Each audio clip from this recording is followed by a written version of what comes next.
అనుమానం పెనుభూతం, అది సంసారాలను కూలదోస్తది అనేది ఇన్నం గాని ఒక దేశాన్నే ఆగమాగం చేస్తున్నది. ఉగాండా దేశంలో భార్యల మీద భర్తలకు వచ్చిన అనుమానం అక్కడి సర్కార్ను కుదిపి కుదిపి కూలిపోయేటట్టు చేస్తున్నదట. దేశ ప్రధాని మంత్రులు సతమతమయ్యి నెత్తినొప్పుతోని నేలకేసి గుద్దుకుంటున్నారట తలకాయను. తాము అల్లారు ముద్దుగా పెంచుకుంటున్న బుడ్డోలు వాళ్ళ పిల్లలేనా అని ఉగాండా దేశం నుండి భర్తలు డిఎన్ఏ టెస్ట్లను ఉద్యమం తిరగేస్తున్నారట. దాంతో గుట్టుగా జరిగిన దొంగ ముచ్చట్లన్నీ బయటపడి దేశం మొత్తంలో తుఫాన్ వచ్చినంత పని అవుతున్నదట. ఇంటి పక్కోలతోని ఎదురింటోలతోని పొట్టు పొట్టు లొల్లులైతున్నాయట. దేశం అల్లకల్లోలమై ఆగమాగమైతున్నదట. చిక్కుడు తీగలు పొదల కల్లుకున్నట్టు ఇక్కడిదక్కడ అక్కడిదిక్కడ అన్నట్టు అల్లుకున్న సంబంధాలు ఇప్పుడు బయటపడుతున్నాయట.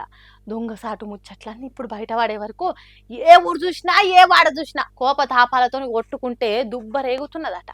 ప్రేమగా ఇన్ని రోజులు పెంచుకున్న పిల్లలకు తండ్రి ఇంకోగలు అనే సంగతి డిఎన్ఏ ఫలితాలు చూసి కొందరు గుండెపోటు వచ్చి చచ్చిపోతున్నారట.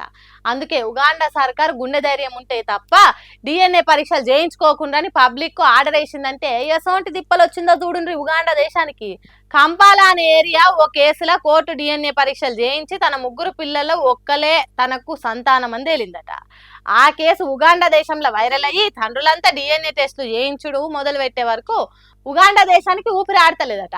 98% పిల్లల డిఎన్ఏ తండ్రులతోని కలుస్తలేదట. అంటే ఆ దేశంలో ఎట్లున్నదో చూడుండ్రి సంసారాలు. ఆస్తి పంపకాలు, కొట్లాటలు, విడాకులు, షీదరింపులు, కోపం ఎక్కువ తక్కువ ఉన్నోళ్ళు సంపుకునుడు కూడా జరుగుతున్నదట. చూడుండ్రి డిఎన్ఏ టెస్టులు ఎంత డేంజరో.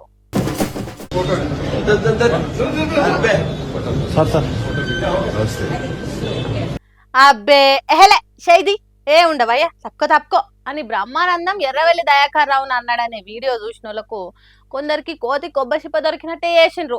పోయింది మాజీ మంత్రి ఇజ్జత్ మొత్తం పోయింది. బ్రహ్మానందంతో ఫోటో దిగనికి చేయి పట్టుకుంటే దేకకుండా పోయిండు. 4 నడుమ నాముష అయింది. పరువు మొత్తం గంగల కలిసిందని ఆ వీడియోను ట్రోల్ చేసిండ్రు. చెప్పరాని షేరింగ్లు చేసిండ్రు. కానీ ఎర్రవెల్లి దయాకర్ రావును బ్రహ్మానందం దేకకుండా పట్టించుకోకుండా ఉండు అనేది లేదట. అదంతా ఉత్తముచ్చట్నేనట. ఓ లెక్కకు బ్రహ్మానందం చేసిన పనట అది. అంతేగాని పబ్లిక్ అనుకున్నట్టు ఏం లేదట. అదే ముచ్చట బ్రహ్మి బాబాయ్ చెప్తున్నాడు. ఒకసారి నేను నిన్న మోహన్ బాబు గారి ఫంక్షన్కి వెళ్ళేటప్పుడు లేట్ అయిందని కొంచెం హడావుడిగా వెళ్తున్నాను. అంతలోకే దయాన్ని ఎదురయ్యాడు. ఏదో పిచ్చపాటే మాట్లాడుకున్న తర్వాత రాన్న ఫోటో తీసుకుందాం అంటే వద్దండి ఫోటో వద్దా అని చెప్పేసి నేను చకచక లోపలికి వెళ్ళిపోయాను. అది చాలామంది మిత్రులు కొంచెం అపార్థం చేసుకున్నట్టున్నారు. దయాకర్ గారితో నాకు 30 ఏళ్ల సంబంధం ఉంది. మంచి మిత్రులం. నేనంటే ఎంతో అభిమానంగా ప్రేమగా చూస్తుంటారు. మేము కూడా ఎంతో మాట్లాడుకుంటాం. ఫ్యామిలీ ఫ్రెండ్స్లా ఉంటాం.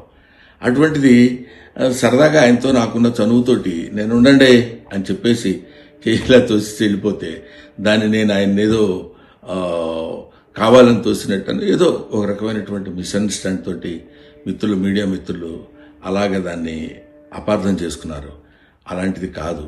ఇన్నరా బ్రహ్మానందం బాబాయ్ ఎర్రవెల్లి దయాకర్ రావులు మస్తు మంచి దోస్తులట. అందుకే జరంత పరాశకం ఆడినట్టు చేసిండట. అంతేగాని దయన్నను కావాలని ఏదో చేసేదానికి కాదు అని చెప్తున్నాడు. దయన్న అంటున్నాడంటే వాళ్ళది ఎసోంటి ఫెవికాల్ బంధమో అర్థం చేసుకోండి. ఆ తర్వాత కూడా ఫంక్షన్లో నేను ఆయన చాలాసేపు మాట్లాడుకున్నాం. అంతకుముందు మాట్లాడుకున్నాం. ఫంక్షన్ అయిపోయిన తర్వాత కూడా మేము మాట్లాడుకున్నాం. కానీ ఇది పొద్దునే చూడగానే ఆయన నేను చూసుకుని నవ్వుకున్నాం కూడా. ఇది చూడడానికి మిత్రమా ఇట్లాగా అనుకున్నారు అన్న ఇట్లాదే దీన్ని మిస్అండర్స్టాండ్ చేసుకున్నారని ఆయన అంటే నేను కూడా ఎంతో అయ్యో ఇదేంటి ఇలా జరిగిందని ఆయన్ని ఎక్కడ అపార్థం చేసుకుంటారో అని అలాంటిది కాదు అని చెప్పడానికి క్లారిటీ ఇవ్వడానికి మాత్రం మీ అందరికీ ఫోన్ చేసి చెప్తున్నాను. గిట్టనోళ్ళు ఉత్తుతగానే పుకార్లు పుట్టించిన వాళ్ళు చేయబట్టి గిట్లా చెప్పాల్సి వస్తున్నదట. మరి అంతే కదా, కొందరు సోషల్ మీడియా నడిపే ఉద్దరగాళ్ళు ఉన్న కాడు ఉండక నిప్పులు ఉప్పేసినట్టు చేస్తున్నారు. మొన్న మోహన్ బాబు సినిమా రంగంలో అడుగుపెట్టి 50 ఏళ్ళు అయినందుకు పెద్ద ఫంక్షన్ తిరిగా చేసిండు హైదరాబాద్ లా. దానికి రాజకీయ లీడర్లను, సినిమా పెద్దలను, బంధువులుగాని పిలిస్తే దానికి దయాకర్ రావు కూడా పోయిండు. హాగు గప్పుడు బ్రహ్మానందం చేసిన కైత్కాల పనేనట అది. కాబట్టి ఎవరు ఏ తిరిగా కూడా అపార్థం చేసుకోకుండ్రి అంటున్నాడు బ్రహ్మి బాబాయ్.